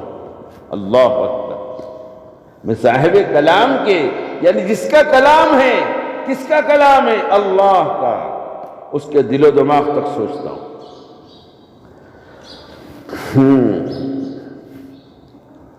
اس کے دل و دماغ تک پہنچ کر سوچتا ہوں، حضرت محمد رسول اللہ صلی اللہ علیہ وسلم کی زبان تک پہنچتا ہوں اور ان کی سوچ کا اندازہ لگا کر اس کی شرح کرتا ہوں، کہنے والے کی وسعت قلبی کو دیکھتا ہوں۔ رحمت للعالمین کے خزانے سے جو ساری دنیا سیراب ہو رہی ہے، میں اس کو سوچ کر ان کے کلام کی تشریح کرتا ہوں تو اس کے اندر سے علم دریا کی پانی کی طرح بہنے لگتا ہے۔ ایک نواب صاحب کا واقعہ، حکیم الامت مجدد الملت حضرت مولانا تھانوی رحمۃ اللہ علیہ نے لکھا ہے، ایک نواب صاحب اپنے ایک دوست سے حضرت مولانا نانوتوی رحمۃ اللہ علیہ کی بڑی خوبیاں بیان کیا کرتے تھے۔ ایک مرتبہ نواب صاحب نے اپنے دوست سے کہا کہ چلیے ہمارے حضرت کو دیکھ لیجئے، کیونکہ حضرت کی عادت کم بولنے کی، جب کوئی شخص قرآن حدیث کی تشریح یا کوئی مسئلہ پوچھتا تب حضرت بات کرتے، ورنہ خیر جب وہ دونوں حضرت کے یہاں گئے تو حضرت اپنی عادت کے مطابق چپ بیٹھے ہیں، کچھ بول ہی نہیں رہے۔ ایک دو دن گزر گئے، کچھ بات ہی نہیں ہو رہی، صبح نہ ناشتہ ہوا نہ مجلس ہوئی، تو اس نے کہا کہ اب یہاں سے چلو، تو نواب صاحب نے کہا کہ بھائی ذرا اور ٹھہر لے آئیں۔ اب اتفاق سے تیسرے دن کوئی شخص آ گئے اور انہوں نے حضرت نانوتوی علیہ الرحمہ سے سوال کیا کہ اللہ تبارک تعالیٰ قرآن کریم میں ارشاد فرماتے ہیں لا تبدیل لکلمات اللہ، اللہ رب العزت کے کلام میں کوئی تبدیلی نہیں ہو سکتی، حالانکہ کتنی کتابیں نازل ہو کر سب کو منسوخ کر دی گئی ہیں، کینسل کر دی گئی، لیکن بہت سی قرآنی آیت کو بھی منسوخ کر دیا گیا۔ یہ سوال اس نے ظہر کی نماز کے بعد کیا۔ اب حضرت والا کا بیان شروع ہوا تو ظہر بعد، عصر بعد، مغرب بعد اور عشاء کی نماز کے بعد کھانا کھا کر جو بیٹھے تو تہجد تک بیان ہوتا رہا۔ لا تبدیل لکلمات اللہ پر حضرت نانوتوی مولانا قاسم نانوتوی رحمۃ اللہ علیہ نے جو شروع کیا، اس کے اوپر بیان شروع کیا، بات کی جی، تو ظہر کی نماز کے بعد، عصر کی نماز کے بعد، عشاء کی نماز کے بعد کھانا کھا کر پھر تہجد تک بیان، اتنا بول، اور نہیں تو 2-3 دنوں میں بول ہی نہیں رہے، ہم گپڑا چپڑا چپ رہنا جانتے ہی نہیں۔ ذرا سا چھٹی ہوئی، ذرا سا موقع ملا، وضو کر کے نماز کی تیاری، اتنی دیر میں شور رکتی نہیں زبان، چپ رہتے ہی نہیں۔ یہ تو مرنے کے بعد پتہ چلے گا، یہ جو کچھ بول رہے ہیں یہ سب محفوظ ہو رہا ہے، اس کو تولا جائے گا، وزن کیا جائے گا، اور فضول چیزیں نیکیوں کو ایسے کھا جاتی ہیں جیسے آگ سوکھی لکڑی کو کھا جاتی ہے۔ تو تہجد تک فرماتے رہے، بیان ہوتا رہا، پھر اگلے دن اشراق کے بعد بھی بیان ہوا، چاشت کے بعد بھی بیان ہوا، اور پورا دن بولتے رہے، اور تیسرے دن بھی بیان ہوا۔ اب وہ سمجھ گئے کہ کہاں سے بولے جا رہے ہیں۔ بہرحال حضرت نے جب کلام کرنا شروع کیا تب جا کر نواب صاحب کے دوست کا کلام ختم ہوا، اور ورنہ اس کو یہ بات سمجھ میں نہیں آ رہی تھی کہ یہ پگڑی والے مولانا لوگ ان کے پاس کیوں بیٹھے ہیں۔ انسانوں کو اپنی خدا داد صلاحیتوں پر غور کرنا چاہیے۔ آپ کو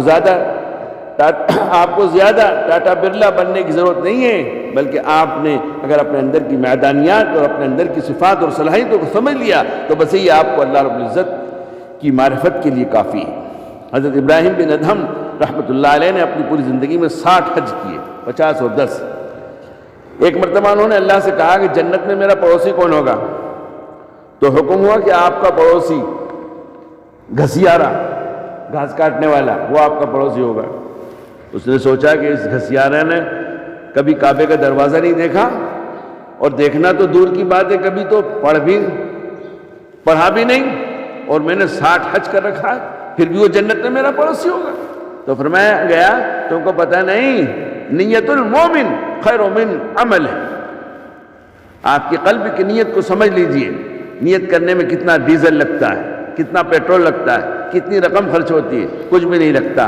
تو اس حدیث کے تحت حضرت ابراہیم بن ادہم کو سمجھایا گیا کہ دیکھو جب تمہارے حج کے اسفار ہوتے تھے تو یہ تمہارا پڑوسی گھسیارا، گھاس کاٹنے والا ہم سے وعدہ کیا کرتا تھا کہ ابراہیم نے آپ کی خوشی کی خاطر ایک سلطنت حکومت قربان کر دی ہے، جی اس کو ٹھوکر مار دی ہے۔ اگر میرے پاس 100 حکومتیں ہوتی، میرے پاس اگر 100 حکومتیں ہوتی تو میں سب کو قربان کر دیتا۔ وہ کہتا تھا کہ اگر آج میرے پاس مال ہوتا تو ابراہیم سے پہلے والے جہاز سے میں بیت اللہ پہنچ جاتا۔ یہ طلب اندر کی نیت۔ اس لیے تو حضور نے فرمایا ان اللہ لا ينظر الى صورکم واعمالکم الى قلوبکم، مطلب تمہاری صورتوں کو، تمہارے مال کو نہیں دیکھتے، وہ تو دل کو دیکھتے ہیں، دل۔ اور گھسیارے کے دل میں یہ کہ اب مال ہوتا تو اس سے پہلے والے جہاز سے میں پہنچ جاتا۔ ہاں اگر میرے پاس 100 حکومتیں ہوتی تو میں سب کو قربان کر دیتا تجھے پانے کے لیے۔ وہ کہتا تھا کہ اگر آج میرے پاس مال ہوتا تو ابراہیم سے پہلے والے جہاز سے میں پہنچ جاتا۔ ہم بتاتے کسے اپنی مجبوریاں، ہم بتاتے کسے اپنی مجبوریاں، رہ گئے جانب آسماں دیکھ کر۔ اللہ میرے پاس تو کچھ ہے نہیں، بس آسمان دیکھ کے مجبور ہوں کہ میرے پاس وہ وسائل اسباب نہیں ہے کہ میں تیرے در پر بیت اللہ پر حاضر ہو جاؤں۔ آسمان کے مالک کو دیکھ کر ان کے ہر فیصلے پر میں قربان ہو گیا، تو فرمایا میں نے اس کے ہر ارادے پر ایک ایک حج کا ثواب دے دیا۔ اللہ اکبر، تمہارے پاس تو 60 حج ہے، ہر ارادے پر میں نے اس کو، اس گھسیارے کو، اس گھاس کاٹنے والے کو ایک ایک حج کا ثواب دے دیا۔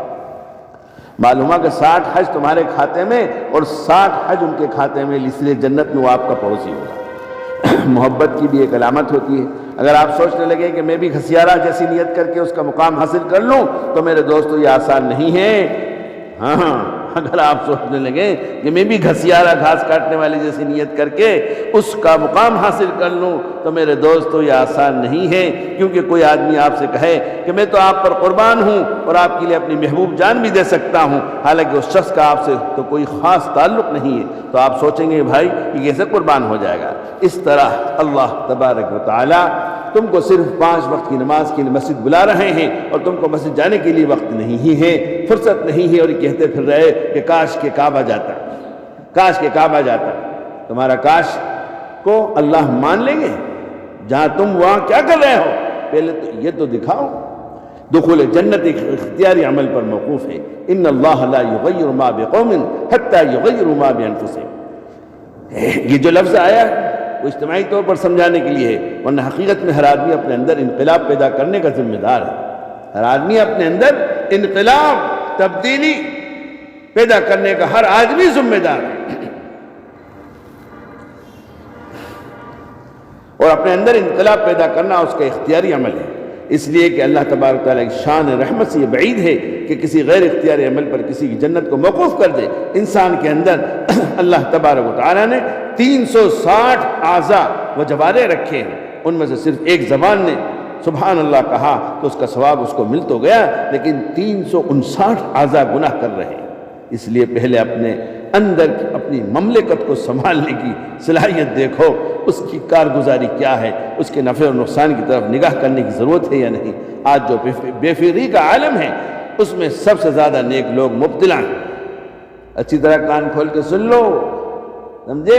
ہم مطمئن ہیں، ہم تو دین کا کام کر رہے ہیں، ہم تو دین کی خدمت کر رہے ہیں، ہم تو درس تدریس کا کام کر رہے ہیں، ہم تو فلاں کام کر رہے ہیں، جی سن لو کان کھول کے۔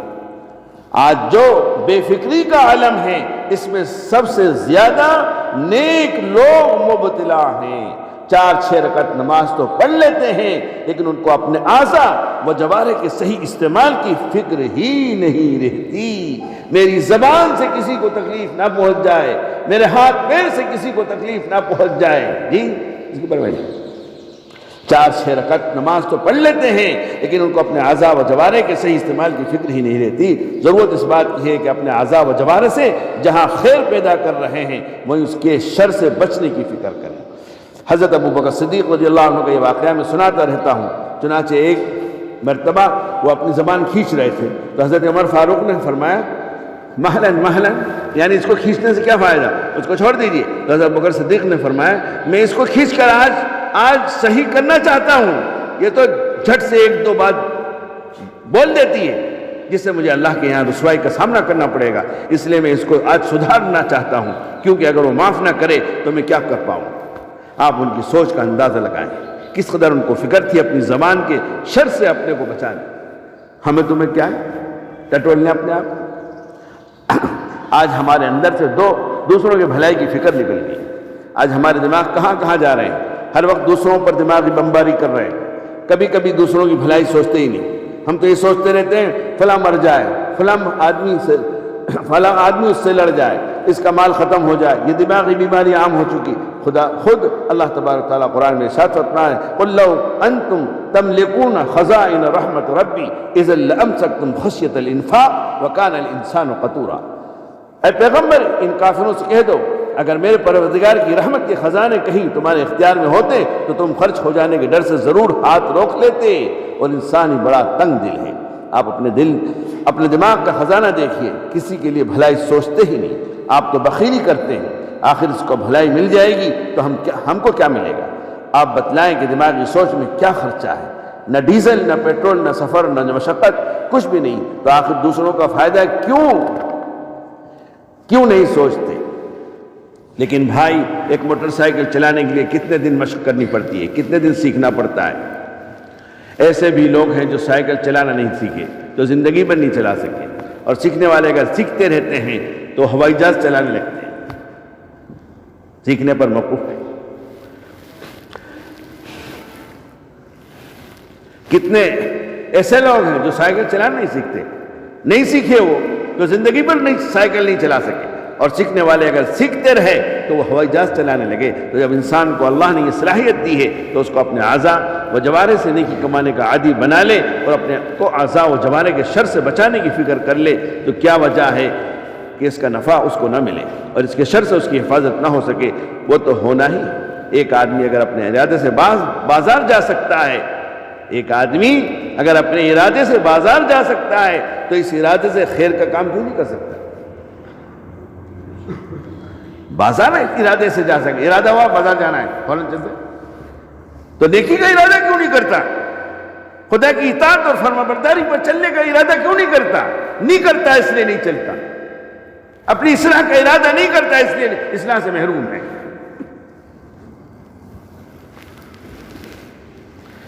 ایک آدمی اگر اپنے ارادے سے بازار جا سکتا ہے تو اس ارادے سے خیر کا کام کیوں نہیں کر سکتا، اور اس ارادے کو استعمال کر کے مسجد میں کیوں نہیں جا سکتا؟ لیکن طریقہ استعمال میں فرق کرتا ہے کہ وہاں استعمال کس دلچسپی سے کرتا ہے اور یہاں استعمال کس بے فکری سے کرتا ہے۔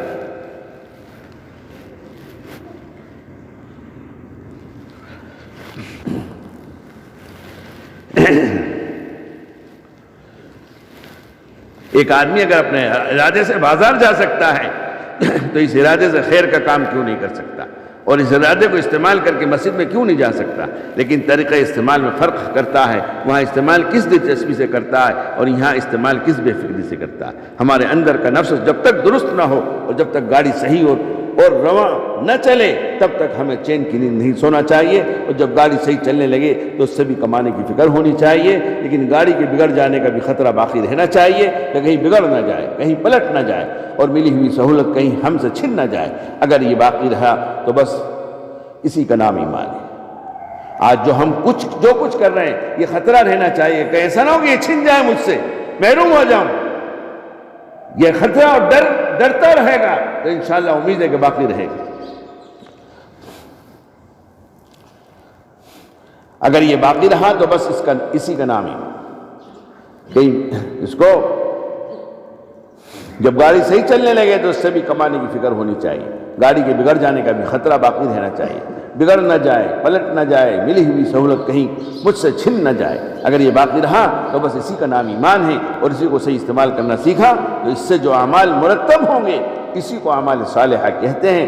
اللہ تبارک و تعالیٰ نے ہمیں جو اندر کی صلاحیتوں سے نوازا ہے اس کے صحیح استعمال کی فکر نصیب فرمائے اور اندر کے شر سے ہماری حفاظت فرمائے. وآخر دعوانا الحمدللہ رب العالمین. یا رب صلی وسلم دائما ابدا علی حبیبک خیر الخلق کلہم. سبحان اللہ وبحمدہ، سبحانک اللہم وبحمدک، نشہد ان لا الہ الا انت، نستغفرک ونتوب الیک.